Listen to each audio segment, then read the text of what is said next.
let's talk about this full moon in Libra, okay? I am going to first kind of explain what a full moon is, the archetypes of Libra. We're going to look at certain other transits or aspects, I should say rather, to this particular moon. And then at some point, I'm going to show you what my daily tarot pull of the day was.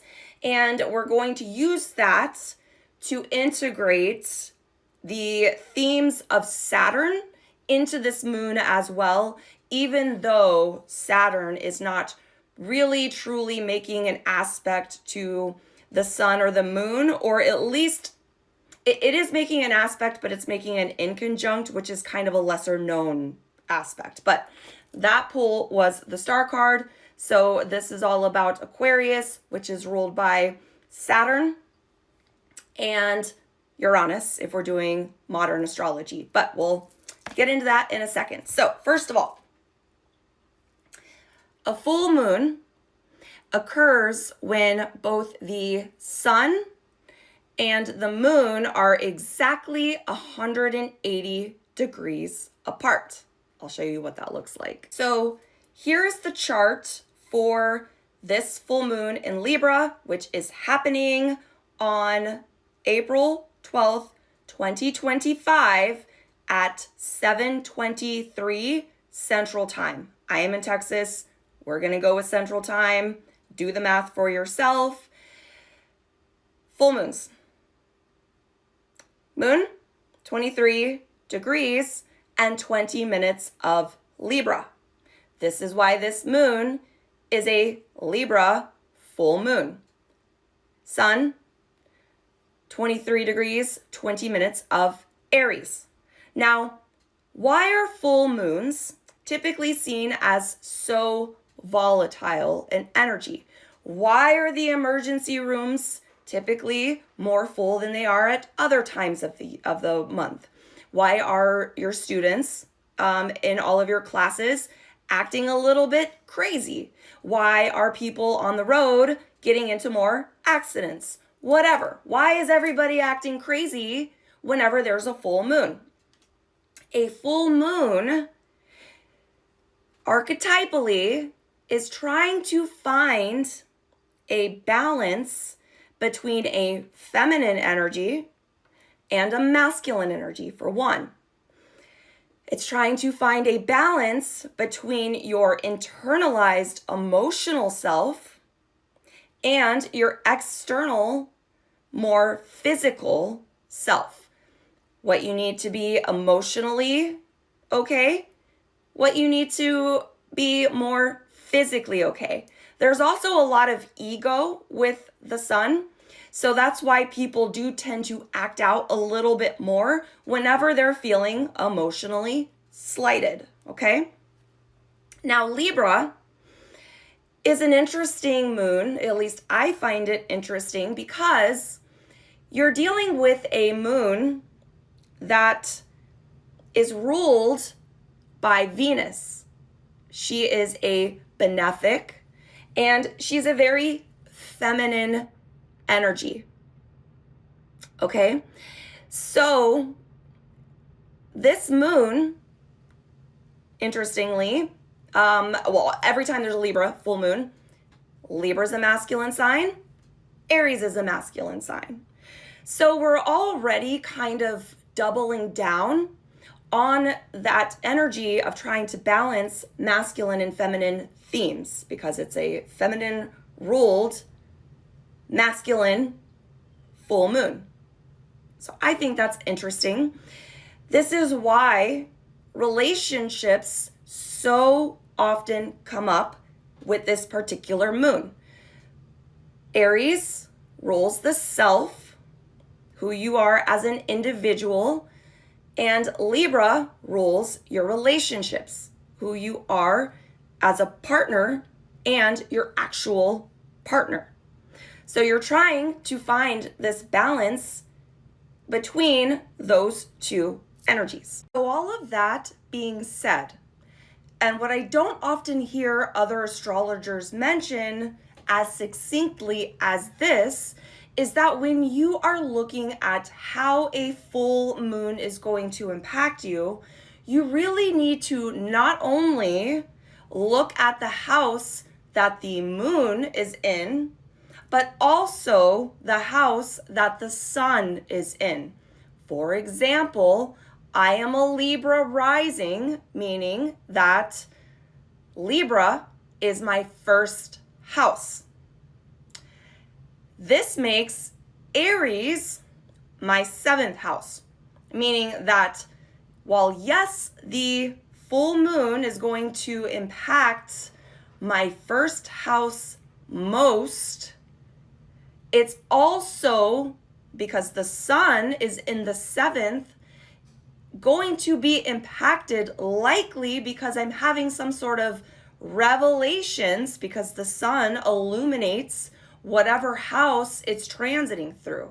So for this specific example, this moon in my first house of self likely is going to be a result. So leveling up of new realizations, events happening in regards to how I view myself or how others view me is likely the result of some sort of event that happens that allows me to see something about the 7th house, or just a mental realization, an epiphany, a dawning on of 7th house themes, my relationships. So there's going to be a push and pull between myself and the changes that are going to be happening as a result of this moon in relation, or because of a push and pull of the energy of a partner, relationships, contracts, legal issues, open enemies, and partners in general. This could also include business partners as well. Okay, so something kind of cool, or I think pretty cool, about this particular full moon in Libra is that the sun is conjunct Chiron. That's that little key looking thing. Chiron is an asteroid in your chart that will tell you where your wounds are, where you need to heal and work on throughout the course of your life so that you can help others do the same. The Chironic wound in Aries is the Chironic wound of self. Healing is never done, guys. It is a cyclical process that you are undergoing throughout the whole course of your life. So this moon having, it's an opposition technically to Chiron, tells me as an astrologer that a huge theme of this moon has a lot to do with healing the Chironic wound of self. So with the sun conjunct Chiron, and because it's already passed, likely leading up to this moon, you have had some realizations. Usually moon energy, with the exclusion of your eclipses, are going to be 3 days before, the day of, 3 days after. So you may have had in the previous 3 days some realizations. Maybe you've come into some information in regards to a partner or in regards to your own personal power that's going to assist or aid in your ability to work with this moon, or just allow this moon to heal wounds in relation to yourself. Now we're going to talk about something that is a little squirrely, perhaps, for lack of a better word, and that is a T-square that is occurring with this full moon. Well, astrologer apprentice, what is a T-square? A T-square is a challenging aspect pattern where there are 3 planets involved, and all the planets are making uncomfortable or challenging aspects. In this case, an opposition is already a challenging aspect. What makes this a T-square is that the moon over here is making a square to Mars. The sun is making a square to Mars. Now, oppositions are a little less uncomfortable, but squares are more conflict driven. So it's not really a good, soft and fuzzy feeling if we're being honest, okay? So this particular orb of influence is at 4 degrees. It's pretty tight, it's pretty close. So you're really going to feel this. So in addition to looking at the houses that Libra and Aries fall into to tell you your full moon and Libra story, you're also going to have to look at your house that is ruled by Cancer, because that house is going to play a very critical role in how this moon plays out for you. Mars is a planet. It is a masculine planet that is the lesser malefic planet, meaning it is a challenging planet. It is currently in the sign of Cancer. Mars does not like to be in Cancer because it is exalted in Capricorn. This is to say that Mars is in fall in Cancer. It feels incredibly uncomfortable because Mars wants to charge forward, be direct, be aggressive. But in Cancer, it cannot and does not operate that way. So it's providing a little bit of friction in the way that this full moon energy is being expressed, because your emotional nature, your emotional state is having conflict with your aggression, your ambition, your energy, your drive, and your sun also is having conflict with those things. So your ego and your external needs are having conflict with the Mars energy, and your emotional nature also is having conflict with that Martian energy, okay? Cancer is also a sign that rules motherhood. It rules your actual mother. It rules home, real estate, all of those very homey things. It is a very protective energy because when you think of Cancer, you're thinking of the hard-shelled crab being very protective of itself, of its emotions. It's a water sign. And also very much of its immediate home, surroundings, and family, okay?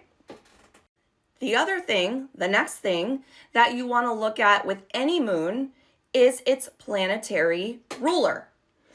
Libra is ruled by Venus, this planet right here, that little orange person looking thing.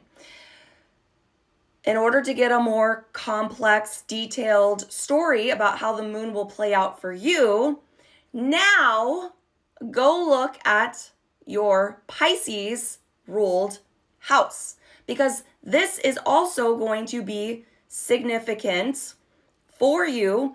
And because Venus at 24 degrees is trine, because it's a water sign, that Mars placement in Cancer, the Venusian themes in the Pisces archetypal topics are going to lend a helping hand in alleviating the pressure point of that T-square.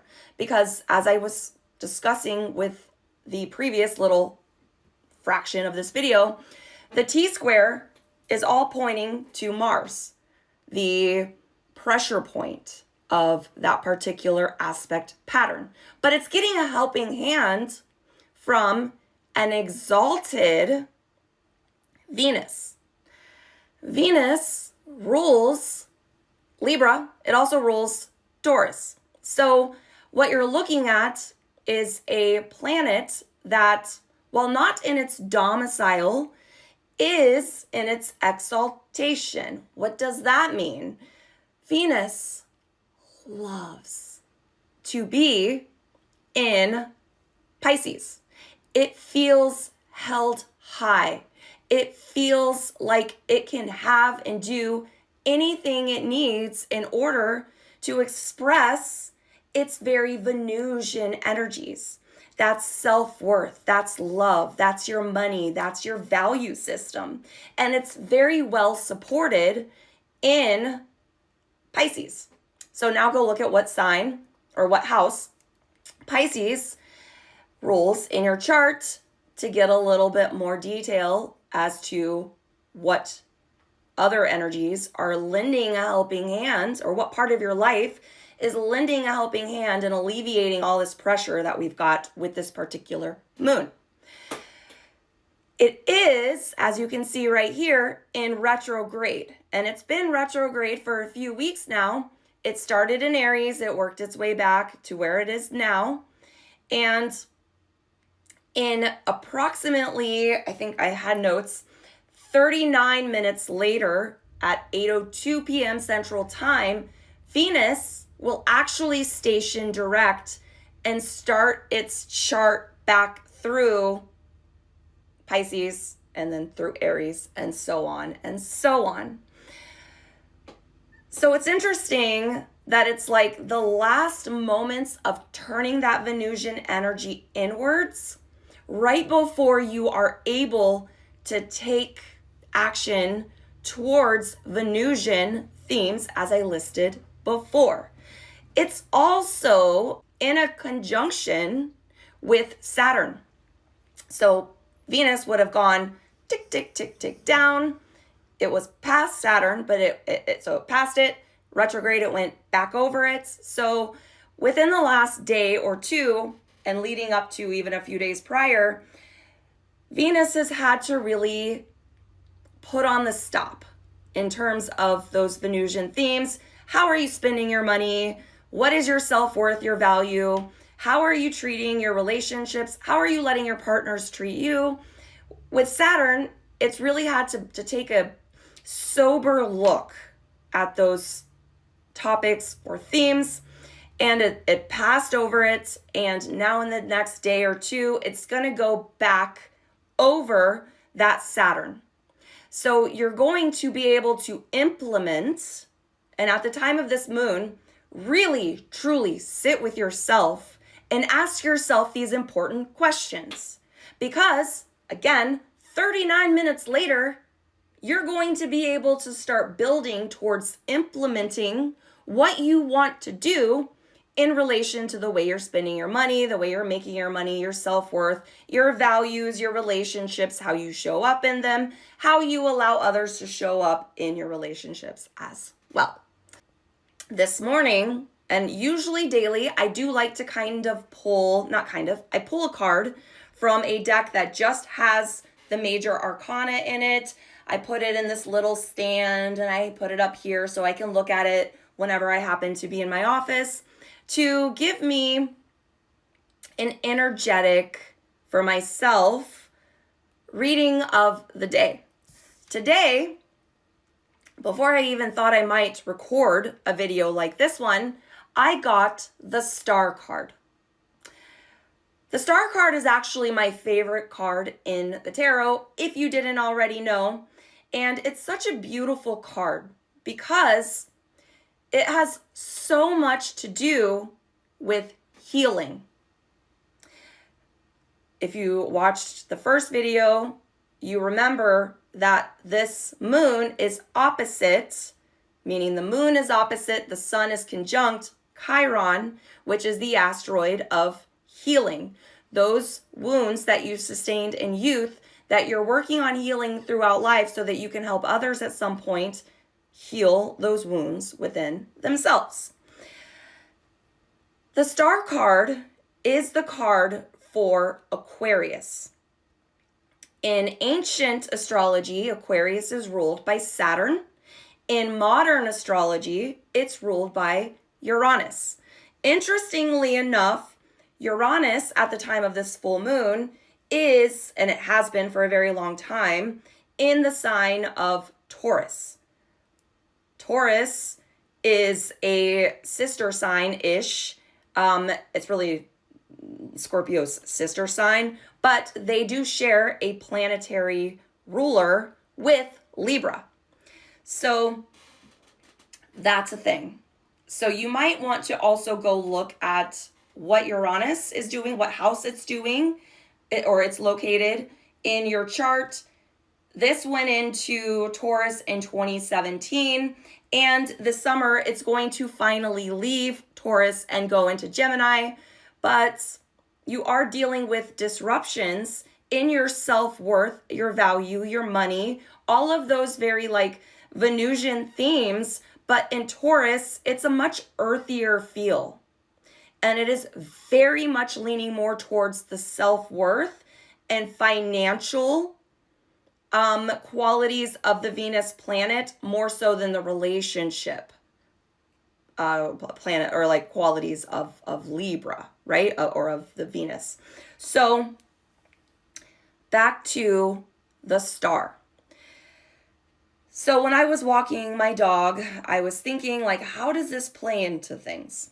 So Venus is doing a little dance with Saturn. Saturn is an exaltation, or it's exalted in the sign of Libra.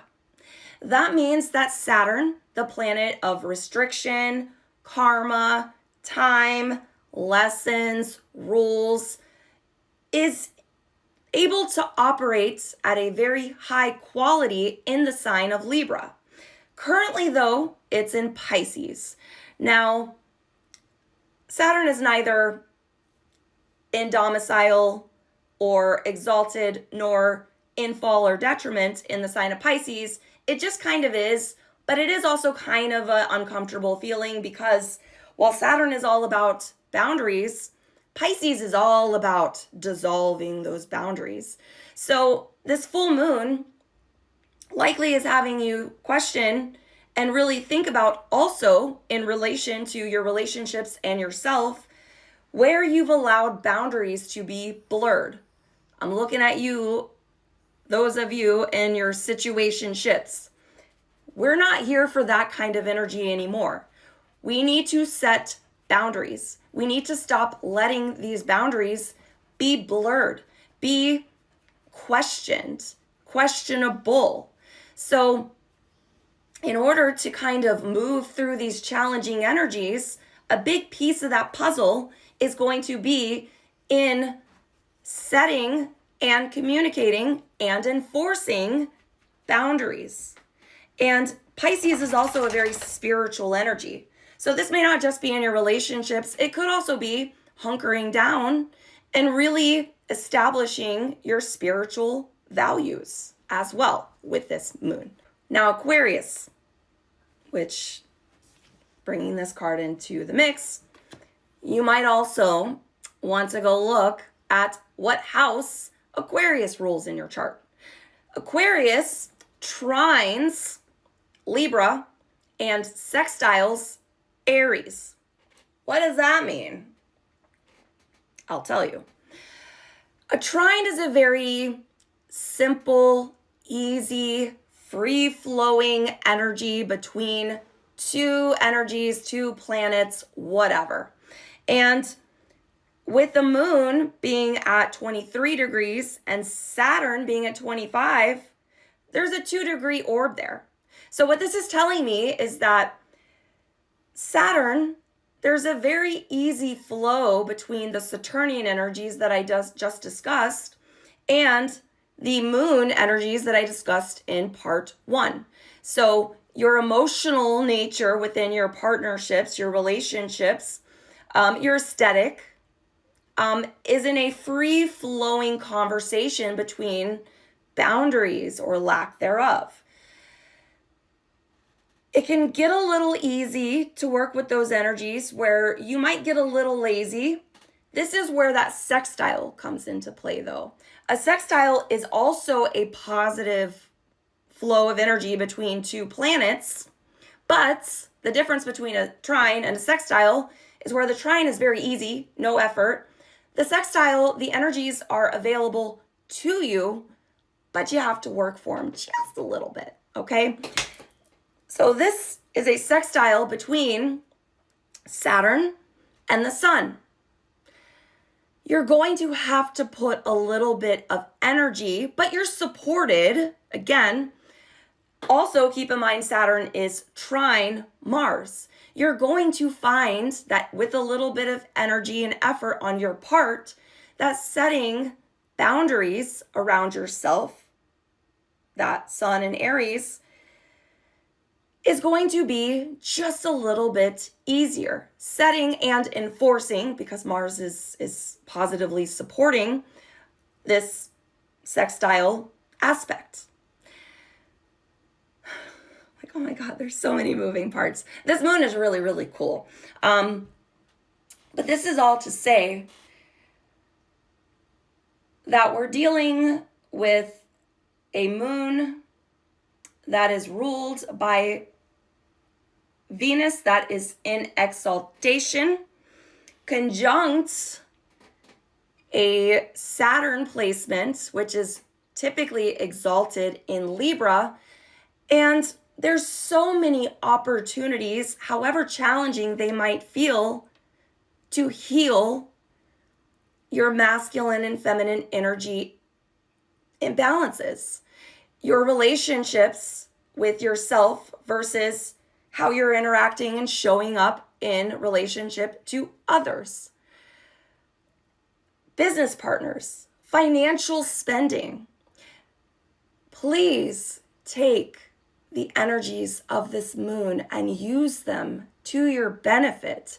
It is a benefic ruled full moon that has so many really cool moving parts to support you on your healing journey tonight. So hope you enjoyed this. If you did, comment below. Let me know if you want me to do more videos like this. Thanks. Bye.